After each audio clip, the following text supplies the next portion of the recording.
एजिस्पर्मिया होता क्या है, ये मुझसे लोग बाग पूछने की कोशिश करते हैं। तो आज मेरे पास में तमाम कई लोगों ने कहा, सर क्या एजिस्पर्मिया का इलाज संभव है और एजिस्पर्मिया कहते किसको हैं।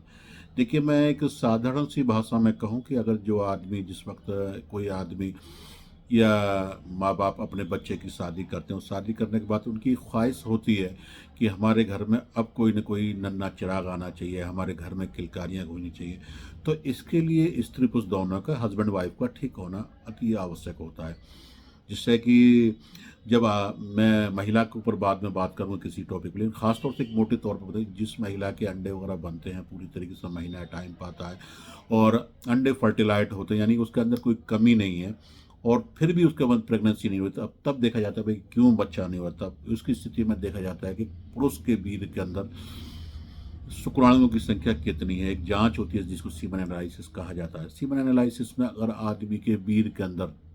शुक्राणुओं की संख्या नील आती है, शून्य आती है, तो वही एजिस्पर्मिया केस कहलाता है, पहली बात। लेकिन इसकी कई वजह होती है कि भाई एजिस्पर्मिया, कई तो एक तो ये होता है कि माँ के पेट सही नहीं है और उसकी एंटीबॉडीज़ या टेस्टिकल जो स्कॉटम वो शुक्राणु बनाते ही नहीं है, तो उस केस में इलाज होना बहुत ही मुश्किल हो जाता है। लेकिन ज़्यादातर मैंने देखा गया है कि कुछ लोगों को टेस्टिकल में चोट लगने के कारण या कई दवाएं लेने के कारण या गोलियां दबने के कारण भी एजिस्पर्मिया केस आते हैं। उनके टेस्टिकल के अंदर पस बहुत ज़्यादा पड़ जाता है, उनको भी एजिस्पर्मिया केस हो जाता है कि एक दो शुक्राणु आ गए, बहुत मरे हुए आ रहे हैं या डेड आ रहे हैं या उनके स्पर्म्स काम नहीं कर रहे, इस तरह के केसेस भी हमारे पास। लेकिन मेरा मानना है कि जो एजिस्पर्मिया वाले केस जो माँ के पेट से ही जिनको शुक्राणु निल होते हैं, तो ऐसे केस 100 में से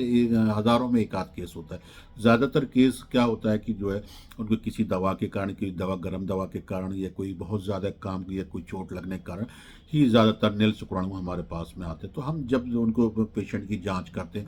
और जांच करने के बाद में उनका इलाज करते हैं, तो मेरा मानना ये 95% हमारे पेशेंट एजिस्पर्मिया केस वाले भी हमारे यहाँ ठीक हो गए हैं और होते हैं, और हज़ारों रिपोर्ट हमारे पास मौजूद है, हमारी क्लिनिक पर मौजूद है।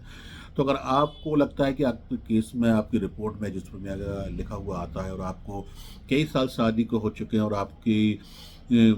मतलब संतान नहीं है, आपके पिता बनने की सपना पूरा नहीं हो पा रहा है, तो मैं आपसे यही सलाह दूंगा कि आप हमारी क्लिनिक पर आकर हमसे विजिट करें, हमसे मिलें, पूरी रिपोर्ट लेके आइए या हमसे कोई जानकारी जाते हैं अपनी रिपोर्ट पूरी हमें भेजिए, किस डॉक्टर्स ने क्या कहा है। लेकिन ख़ास तौर से आजकल आईवीएफ के चक्कर में लोग आगे बड़े बड़े सेंटर बनते हैं, और आईवीएफ के और किसी केसेस में यहाँ तक भी देखें कि 10 या 15% भी जिनके वीर्य के अंदर शुक्राणु हैं,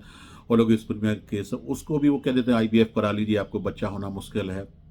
तो मैं आपको यही सलाह दूंगा, अगर आप एजिस्पर्मिया पेशेंट हैं और आईवीएफ कराने से पहले एक बार हमारी क्लिनिक पर आप हमसे आकर विजिट कर सकते हैं, जिससे कि हमारे यहाँ पर पूरी तरीके से आपका इलाज किया जा सके। शुक्रिया।